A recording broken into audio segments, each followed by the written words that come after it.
IVC, Dale Gateswell 33, back with another video, and this is going to be my Lost in the Collection video for November 2023.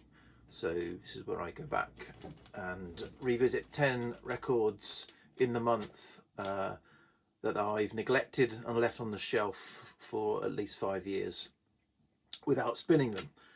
So this month I kind of split it into two halves. I went back and first of all listened to 5 records that were at least 50 years old, and then I in the second half of the month, or the second half, listened to 5 records, 5 youngsters that were no more than 20 years old.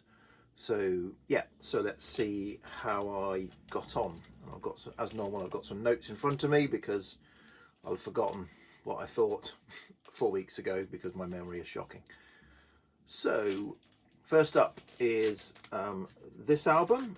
This is Shootout at the Fantasy Factory by Traffic, so a later Traffic album, 1973. Yeah, not well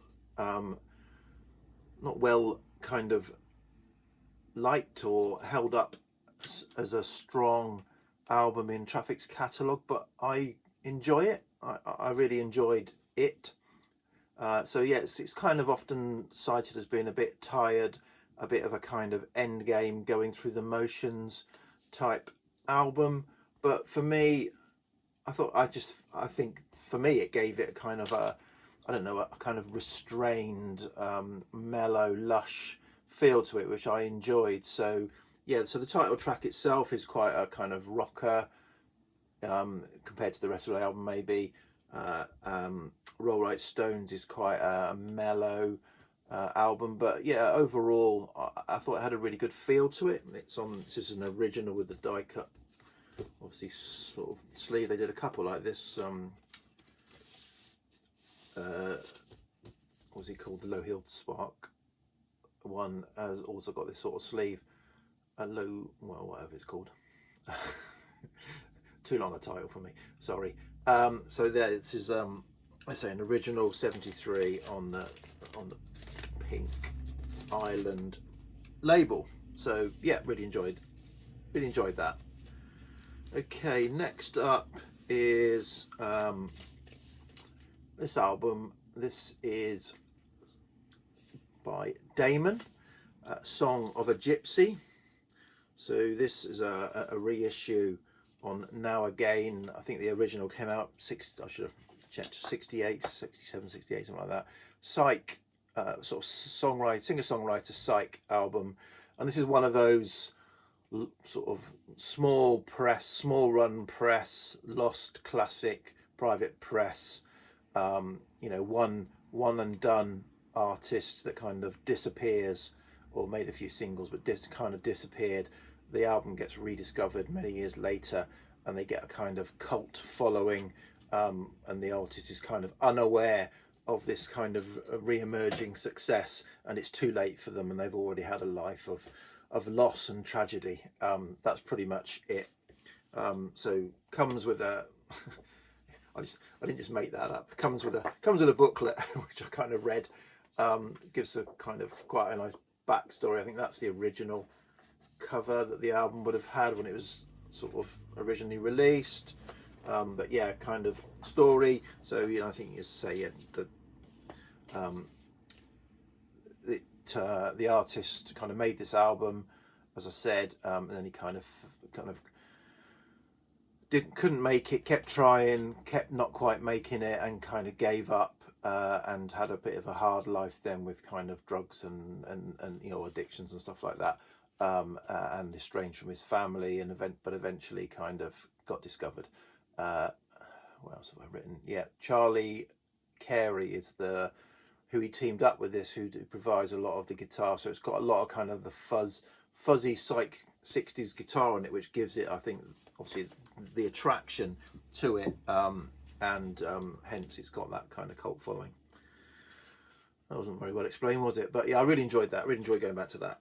Okay, next up is this Jefferson Airplane's after Bathing at Baxter's. This is a reissue on the Music on Vinyl label from, I don't know, mid 2010s, I think. And yeah, this was a yeah.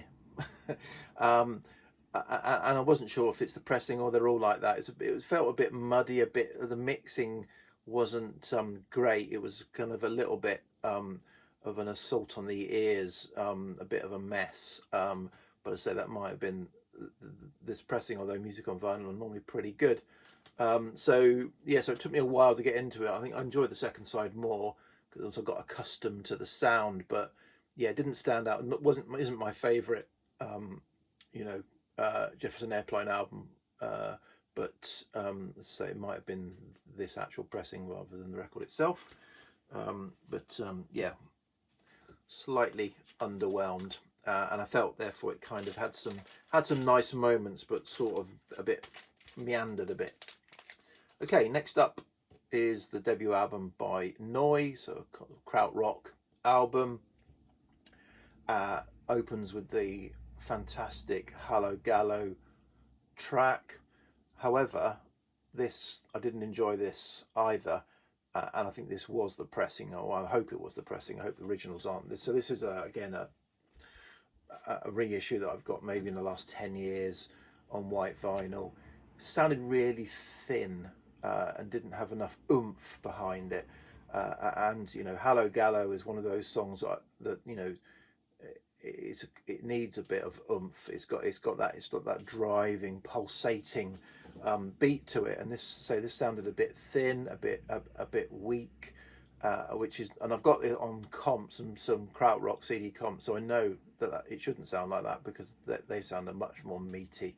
So yeah, so and I have got an original of Noise 75, which sounds pretty good. So yeah, so maybe I need to find a better copy of this.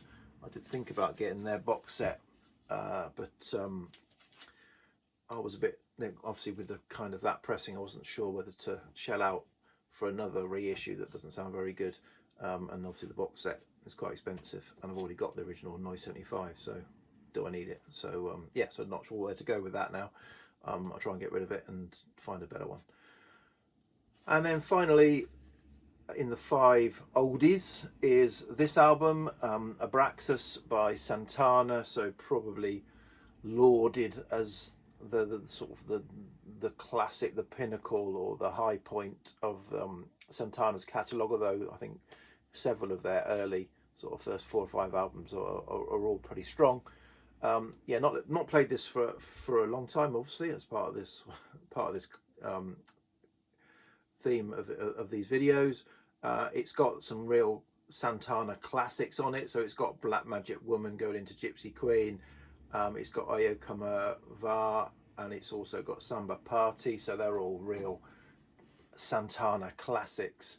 If I'm honest, I was a bit bored by it. I don't know if it's over familiarity with Santana from back in the day, but yeah, and I might be getting rid of this album because obviously you can get them quite easily. Yeah, I mean I did have a Santana double comp CD in either my late teens or early 20s that I played to death, so I don't know whether I'm just still a little bit fatigued by Santana, but yeah, it didn't really grab me. So yeah, so not great success with the oldies overall. A couple there that I really enjoyed, but some that were just all right. Okay, let's see how the youngsters get on. So 5 albums that are no older than 20 years. So first up is a soundtrack by Cat's Eyes for the film The Duke of Burgundy, which is a romance about a relationship between 2 women with some a tense kind of overtone to it. And yeah, so this Cat's Eyes are a partnership between Faris Badwan, the lead singer of the Horrors, and Rachel Zafira, a Canadian multi-talented artist, I'll say, which I'll say a bit more in a minute. So yeah, this is a lovely soundtrack. It's got a few bits of dialogue from the film in it, but you know, very short clips of dialogue amongst some beautiful sort of romantic, ambient, lush. I mean, I often listen to this on headphones when I'm commuting if I want to kind of chill out for a bit. So yeah, really nice soundtrack. I've never seen the film. I've got the film kind of saved on my Sky box, but I think it's been there for a couple of years and I've not watched it. I must watch it at some point. So Rachel Zafira. So this is mainly, I mean, it's a Cat's Eyes album, but I think it's mainly a Rachel Zafira. I think the most that, well, I mean, Faris Badwan, I think, co-wrote, well, yeah, it says music and lyrics written by Rachel Zafira and Faris Badwan, but orchestral and choral arrangements written and conducted by Rachel Zafira. And then, you know, in terms of performs, this is where, you know, Rachel Zafira is obviously writer, conductor, but singer. She's an opera singer, soprano opera singer as well. But you know, it says, you know, so Rachel Zafira, vocals, oboe, cor anglais, piano, keyboards, violin, viola were all done by Rachel Zafira, as well as, say, arranging and conducting the choir and the orchestra. So yeah, and Faris Badwan, I said, co-wrote and did a bit of the backing singing, and also I think played some guitar on it, but lots of other people obviously performing. But yeah, really nice soundtrack. Okay, next up is this album, Boys and Girls in America by The Hold Steady. So the Hold Steady are kind of indie rock band that I followed almost from the beginning on CD. I didn't have, back in the day, I didn't have vinyl.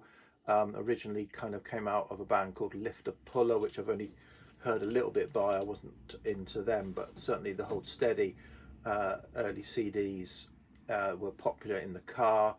Good kind of rock albums, indie rock albums. And this is the only artist or only major artist that I've ever been to a concert with my son.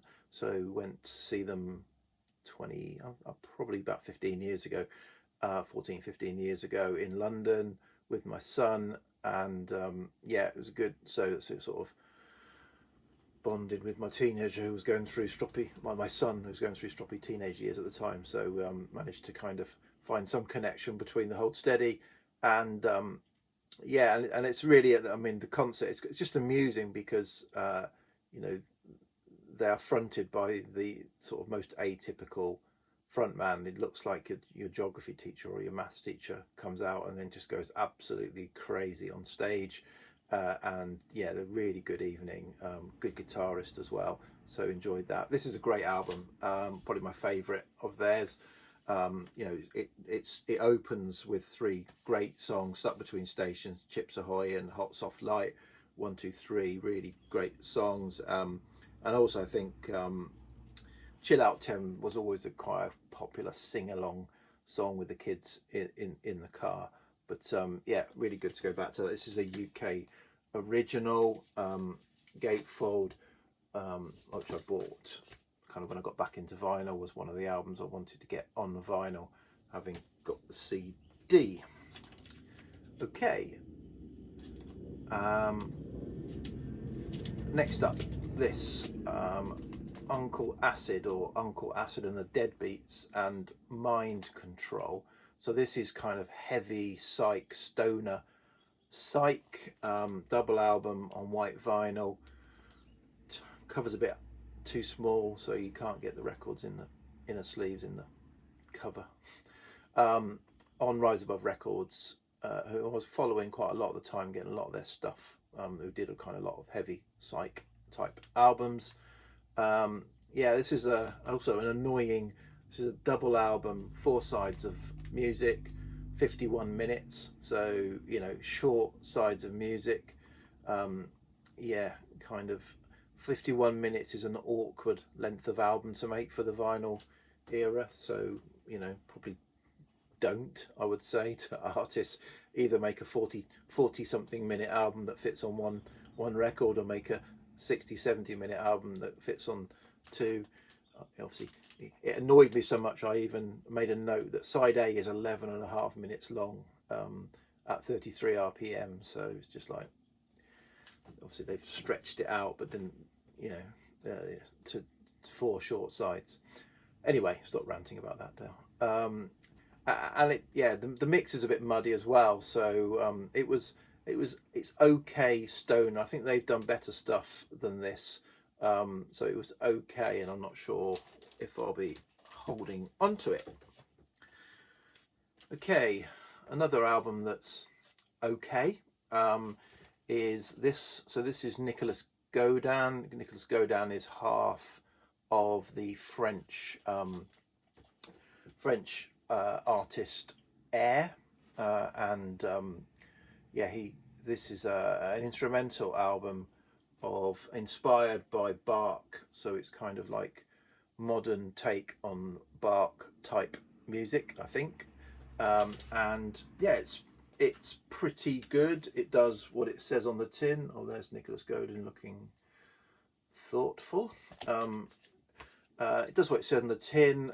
It's probably not essential. I think he's done better material more recently. So yeah, again, interesting take on that, but not earth-shattering or essential. Okay, finally we've got this album. This is the debut album, Serpent Power by Serpent Power. So this is a UK kind of get together of there's the review. Ian Skelly from the Coral, sorry, and Paul Malloy, who was in the Zootons, I think is now in the Coral, or certainly was in the Coral at the time. So they've kind of got together, and this is a bit of a side project or super group, and this is probably, as it looks, this is a kind of pop psych album, really interesting, fun, with a kind of little bit of a sort of, I don't know, a bit of a spooky overtone, you know, but really enjoyable. Really enjoy going back to.